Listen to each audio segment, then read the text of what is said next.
Welcome to my channel friends. आज की इस वीडियो में हम लोग बात करते हैं BEd first year paper 2 contemporary India and education के लेक्चर नंबर 6 के बारे में। हमारा टॉपिक आज है friend equality of opportunities in education, यानी कि शिक्षा में समता के अवसर।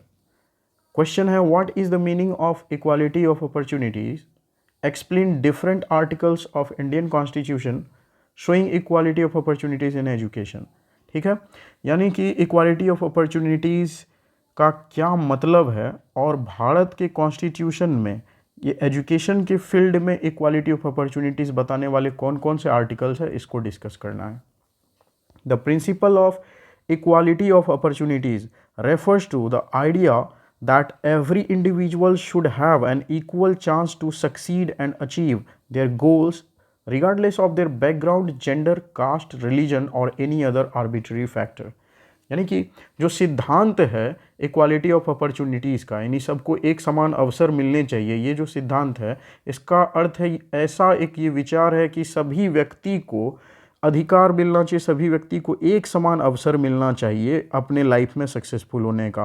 ठीक, सबको अपने अपने लक्ष्य को प्राप्त करने का एक समान अवसर मिलना चाहिए, चाहे वो किसी भी बैकग्राउंड के हों, किसी भी जेंडर के हों, किसी भी कास्ट, धर्म, कोई भी रिलीजन को फॉलो करते हो या और भी कोई भेदभाव करने वाला अगर फैक्टर है तो उन सब के रिगार्डलेस सभी व्यक्ति को एक समान अवसर मिलना चाहिए अपने लाइफ को बेटर बनाने के लिए। It ensures that individuals are not discriminated against the factors beyond their control and they have access to the same opportunities as others। तो ये जो इक्वालिटी ऑफ अपॉर्चुनिटी की जो सोच है, ये सिद्धांत सभी लोगों को प्रेरित करता है कि मतलब उनके साथ कोई भेदभाव नहीं होना चाहिए ऐसे किसी फैक्टर को लेकर के जिन पर उनका कोई कंट्रोल ही नहीं है। अब कोई व्यक्ति अगर मेल या फीमेल में से कुछ पैदा हुआ, इस पर तो उसका कोई कंट्रोल नहीं है। कोई फीमेल है तो क्यों फीमेल है, इस पर क्या कंट्रोल है उसका, कुछ नहीं। कोई व्यक्ति किसी धर्म में, किसी कास्ट में अगर पैदा हुआ है तो इसमें उस व्यक्ति का क्या कंट्रोल है, कोई नहीं। बस पैदा हुए जिस फैमिली में, उस फैमिली को कैरी फॉरवर्ड करना है उसकी वैल्यूज़ को। तो इन चीज़ों के आधार पर भेदभाव नहीं किया जाना चाहिए, यही है इक्वालिटी ऑफ अपॉर्चुनिटीज़। और सभी लोगों को एक समान अधिकार मिलने चाहिए सारे चीज़ों के एक्सेस में, सभी सुविधाओं को हासिल कर पाने में किसी प्रकार का कोई भेदभाव नहीं, सबको एक समान अवसर मिलने चाहिए, यही है इक्वालिटी ऑफ अपॉर्चुनिटीज़ का मतलब। The Indian Constitution, under various articles, emphasizes the importance of equality of opportunities in education. Here are a few articles that highlights this principle। तो भारतीय संविधान में ऐसे बहुत सारे आर्टिकल्स हैं जिनमें ये बात का जोर दिया गया है कि व्यक्ति को एजुकेशन के फील्ड में हर व्यक्ति को एक समान अवसर मिलने चाहिए एक समान, इसकी गारंटी दी गई है संविधान के कुछ आर्टिकल्स में।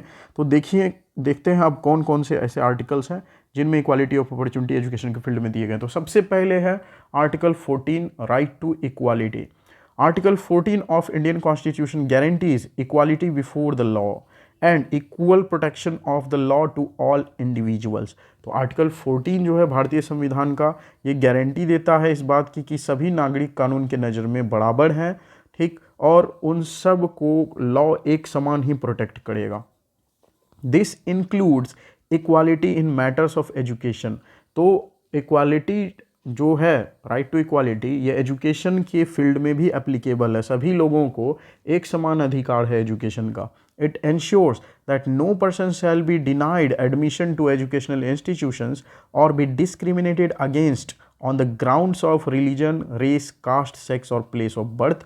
तो आर्टिकल 14 जो राइट टू इक्वालिटी है, ये क्लियर कट इस बात को सुनिश्चित करता है कि भारत के किसी भी व्यक्ति को किसी एजुकेशनल इंस्टीट्यूशन में एडमिशन के लिए मना नहीं किया जा सकता है।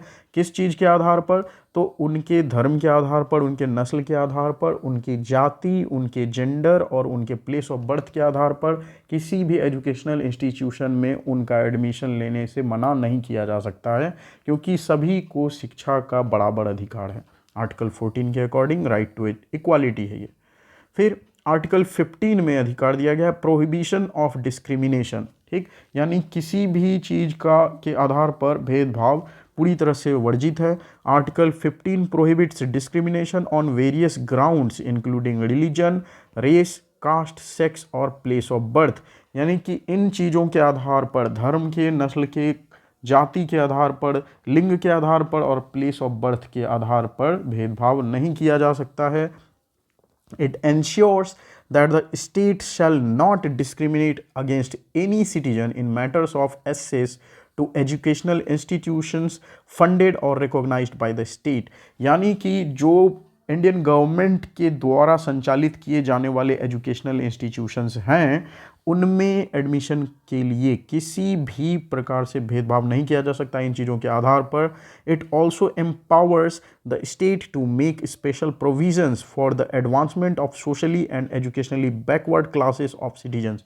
आर्टिकल 15 में ये भी प्रोविज़न दिया गया है कि जो समाज के पिछड़े वर्ग के लोग हैं जिनको शिक्षा का अच्छे से अवसर नहीं मिल पाया है उनको इम्प्रूव करने के लिए अच्छे प्रोविज़न बनाए जाएं जिनसे उनको एजुकेशनल सपोर्ट मिल सके। आर्टिकल 16 में कहा गया है equality of opportunity in public employment, यानी सरकारी नौकरी के मामले में भी सबको एक समान अवसर प्रदान किए जाएंगे, which is described in article 16। While article 16 primarily focuses on equality of opportunity in public employment, it indirectly supports the principle of equality of opportunities in education। यानी कि आर्टिकल 16 में मुख्य रूप से जो फोकस किया गया है वो किया गया है पब्लिक एम्प्लॉयमेंट, यानी कि गवर्नमेंट जॉब्स में सभी लोगों को एक समान अवसर है सरकारी नौकरी पाने में। आर्टिकल 16 ऐसा कहता है, लेकिन इसका अप्रत्यक्ष रूप से ये आर्टिकल ये भी सपोर्ट कर रहा है कि सबको एक समान पढ़ने लिखने का, एक समान एजुकेशन की भी अपॉर्चुनिटीज़ है। It prohibits discrimination in matter of employment based on religion, race, caste, sex, descents, place of birth और रेसिडेंस। यानी कि आर्टिकल 16 धर्म, जाति और लिंग इन सब चीज़ों के आधार पर, या फिर कोई व्यक्ति कहाँ का रहने वाला है, देश के किस भाग से है, इन सब चीज़ों के आधार पर अगर भेदभाव हो रहा है तो इसको नकारता है ये आर्टिकल। गवर्नमेंट जॉब पाने के मामले में, एम्प्लॉयमेंट देने के मामले में इन सब चीज़ों के आधार पर भेदभाव नहीं किया जा सकता। It ensures that all citizens have an equal opportunity to be considered for public employment, including educational institutions run by the government। यानी कि आर्टिकल 16 इस बात को सुनिश्चित करता है कि इस देश के सभी नागरिकों को एक समान अवसर प्राप्त है पब्लिक एम्प्लॉयमेंट को हासिल करने में। ठीक, यानी कि गवर्नमेंट जॉब के लिए सब लोग एलिजिबल हैं, चाहे किसी भी धर्म के हो, किसी भी जाति के हो, किसी भी लिंग के हो, कहीं इंडिया में किसी भी इलाके में रहने वाले हो, कहीं भी उनका जन्म हुआ हो इंडिया में, कोई फ़र्क नहीं पड़ता, सबको एक समान अवसर है पब्लिक एम्प्लॉयमेंट के मामले में। और साथ ही साथ एजुकेशनल इंस्टीट्यूशंस जो चल रहे हैं गवर्नमेंट के द्वारा, गवर्नमेंट के सरकारी स्कूल और कॉलेज में भी ऐसे लोगों को पढ़ाने लिखाने में भी किसी प्रकार का कोई भेदभाव नहीं किया जा सकता है आर्टिकल 16 के ये तहत। आर्टिकल 21A तो right to education clear cut ही है। Article 21A commonly known as the right to education RTE makes free and compulsory education for children between the ages of 6 and 14 a fundamental right. यानी article 21A ये एक मौलिक अधिकार है 6 से 14 साल की उम्र के बच्चों का, जिनको कि फ्री और कंपल्सरी एजुकेशन दी जानी है आर्टिकल 21A के तहत। It emphasizes the importance of providing equal opportunities in education by ensuring that every child has the right to access quality education without discrimination।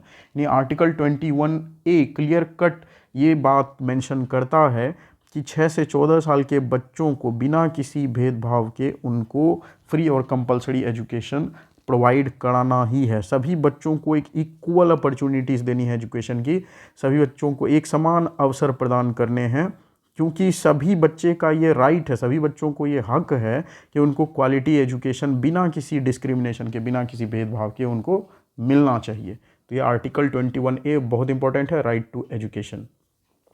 फिर है article 29 protection of interests of minorities. Minorities की जो interest है उनको सुरक्षित रखने के लिए आर्टिकल 29 में प्रोविजंस दिए गए हैं, article 29 protects the rights of minorities to establish and administer educational institutions of their choice, यानी कि माइनॉरिटीज़ को अपनी पसंद का जो एजुकेशनल इंस्टीट्यूशन इस्टेब्लिश करना है और उसको एडमिनिस्टर करना है, इसकी आज़ादी है। It ensures that minorities based on religion और language have equal opportunities to establish and manage educational institutions to preserve their culture, language and religion।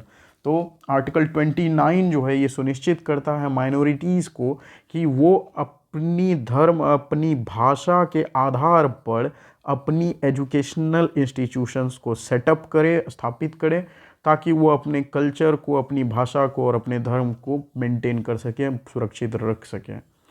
These articles collectively reflect the commitment of the Indian Constitution to promoting equality of opportunities in education, eliminating discrimination, and ensuring that all individuals have an equal chance to receive quality education irrespective of their backgrounds।